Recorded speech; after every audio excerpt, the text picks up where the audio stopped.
Assalamualaikum warahmatullahi wabarakatuh.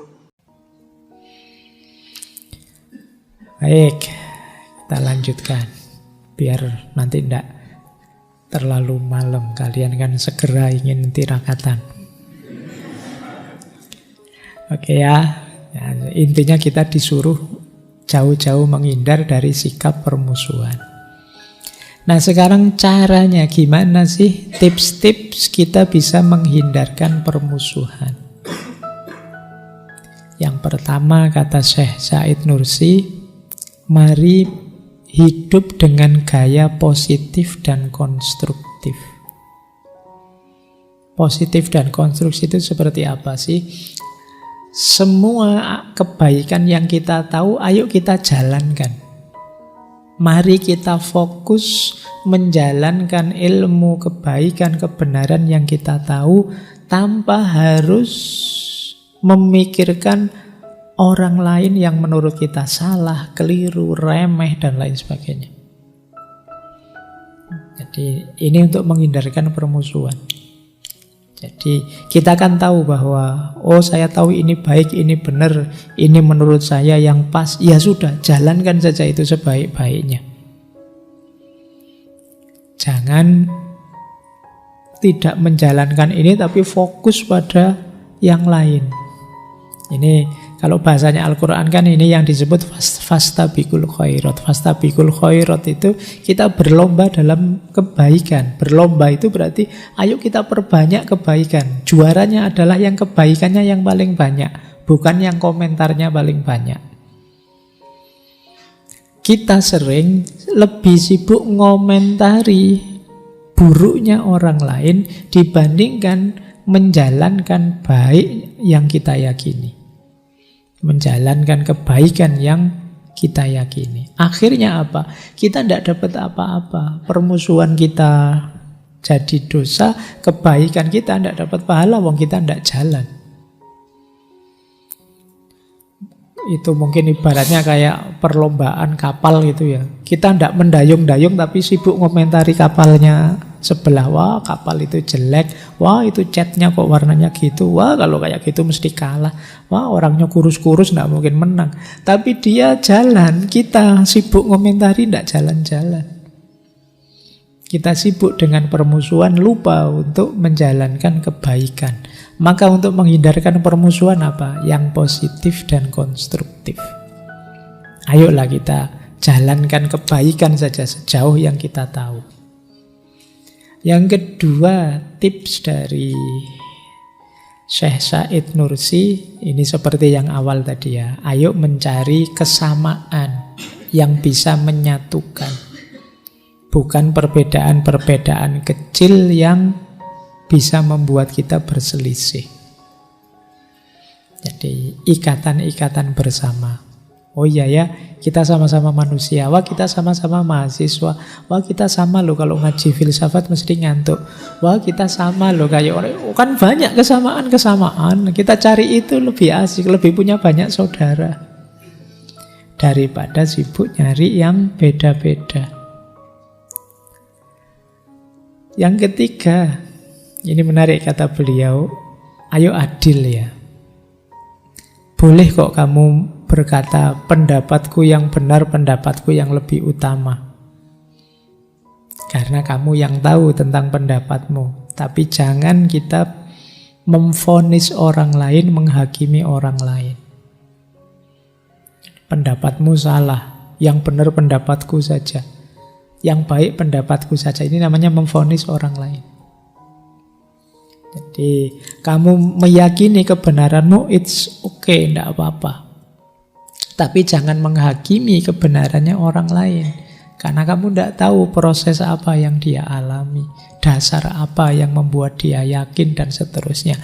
Kalau prosesmu, dasarmu kan kamu sudah tahu. Makanya kamu yakin, mantep, oke. Jadi ini dua hal yang berbeda. Kalau kamu berkata, aku lebih benar, tidak masalah. Tapi kalau kamu menghakimi orang, kamu yang paling salah, ini masalah. Jadi yang pertama tidak apa-apa, yang kedua jangan. Karena bisa melahirkan permusuhan. Lanjut. Yang kedua, ini yang bagian selanjutnya. Untuk menghindari permusuhan apa? Mengatakan kebenaran itu tugas moral setiap orang. Tapi perkataan tersebut dibenarkan atau tidak, itu di luar kuasa kita. Silahkan kalau teman-teman ingin menyampaikan kebenaran, oke. Bahwa yang disampaikan ini diterima orang atau tidak, itu di luar kuasa kita.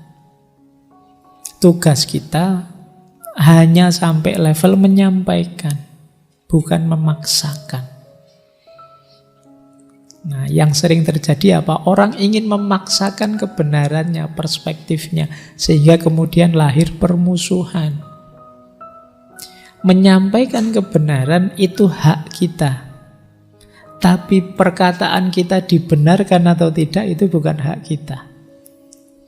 Itu hak dia, mau membenarkan atau merasa pikiran kita salah atau tidak.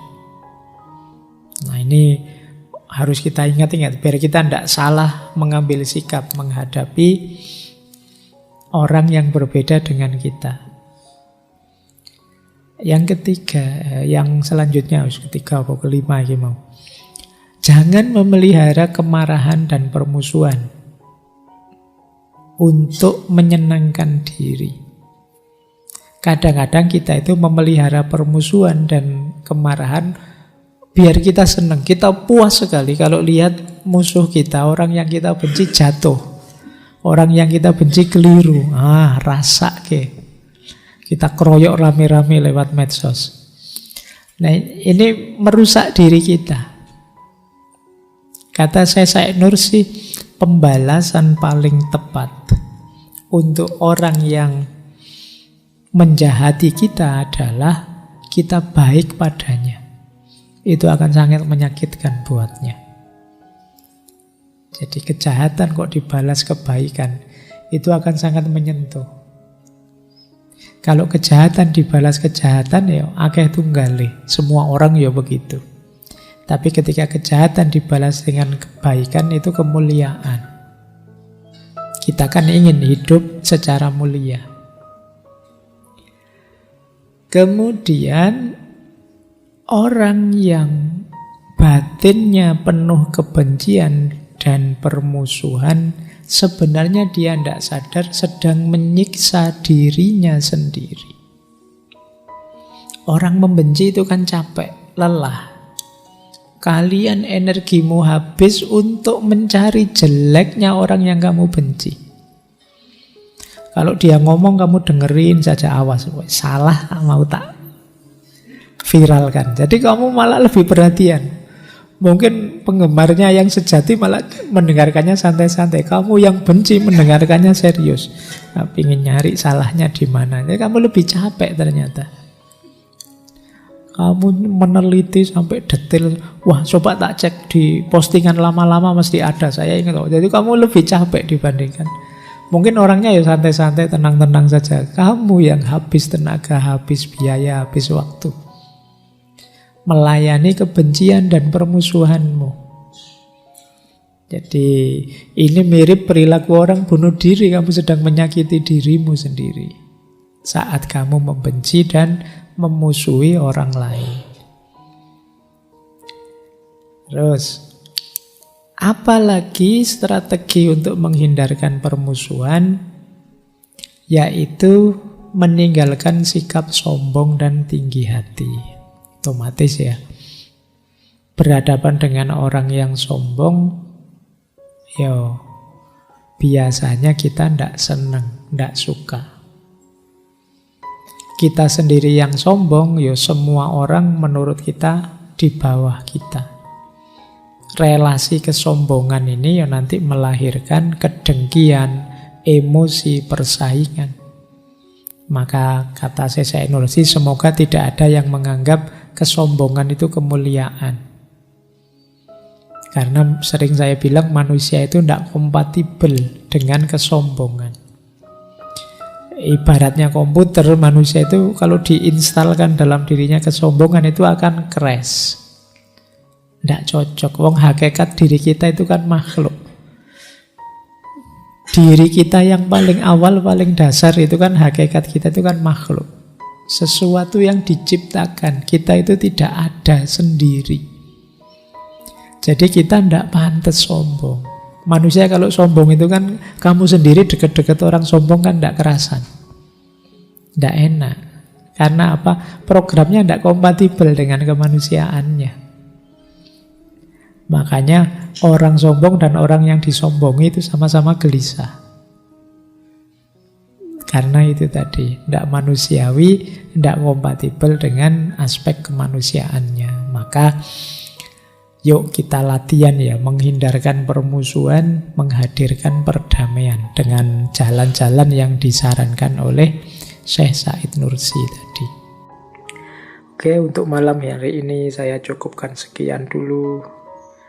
Mohon maaf kalau ada yang kurang berkenan, mungkin 1-2 kekurangan apa, mohon dimaklumi. Kalau ada kekhilafan, kealpaan yang teman-teman ngerti benernya seperti apa, ya silahkan disampaikan.